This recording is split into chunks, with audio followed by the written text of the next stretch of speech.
today's leftover day in our house, so we're gonna make some black bean burgers with leftover black beans, leftover brown rice, a little bit of seasoning, and some veggies with an egg to bind it all together. So this will go really quick and easy in our food processor, and then we'll put it all in our grill pan to cook it up.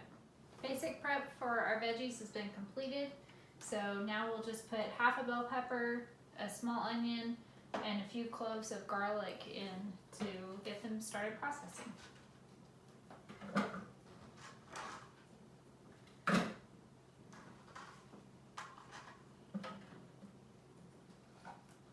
The recipe calls for using a can of beans that's been drained and rinsed.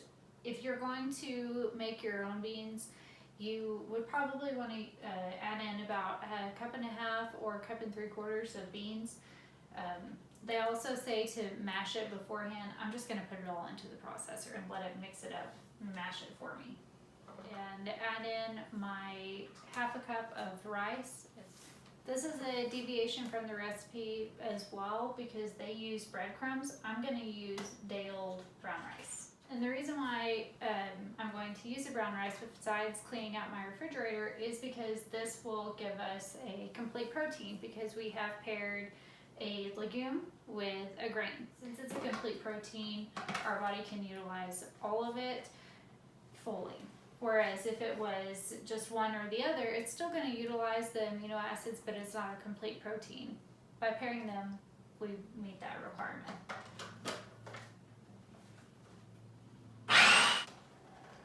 Now undo this and scrape the sides. Let this go for a little bit longer. Okay, now we'll add in our egg and our seasonings.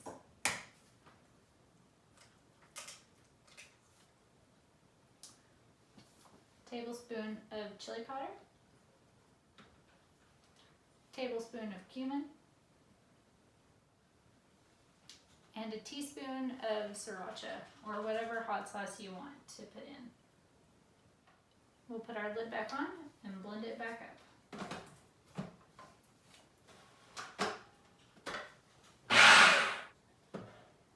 And we're ready to start putting it in the pan. I have oil in the pan is hot. I'll use my large scoop to start portioning out our black bean burger mix.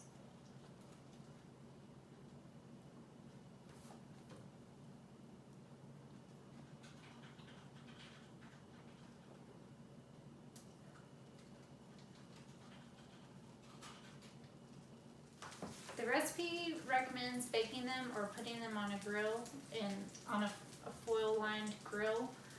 I'm just going to use my grill pan because obviously I like using my grill pan, and it'll be a little easier for me to control.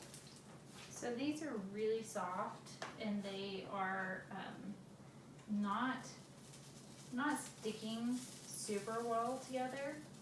So when you go to turn them, you may want to keep that in mind. You want to let them sit in the pan for quite a while. It's been a few minutes and they're firming up a bit more, but they are falling apart a little bit. So that may be a trade-off of having our brown rice rather than having the breadcrumbs, is they're a little more moist and a little softer. We're just going to let them continue to cook here because we do have the egg inside them to help bind. We want to make sure that gets cooked all the way through. These look about done to me. You win some, you lose some.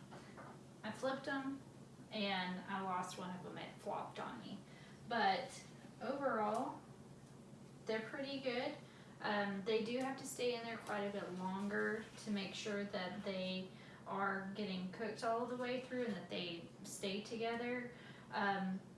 I will say one thing that I did too that I had more success with was I actually pressed them down as they were cooking a little bit more, just to give a little more surface area and to make sure that the middles were getting cooked. But they are coming out pretty good, really.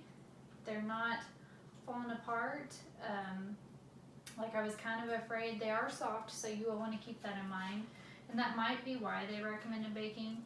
This is the one that I flopped on. But we'll give them a taste and see how it goes. Continue with the rest, and we'll have our black bean burgers, which are probably going to be my lunch. Put some in the freezer because they'll stay quite well. And we'll call that that. So enjoy your black bean burgers.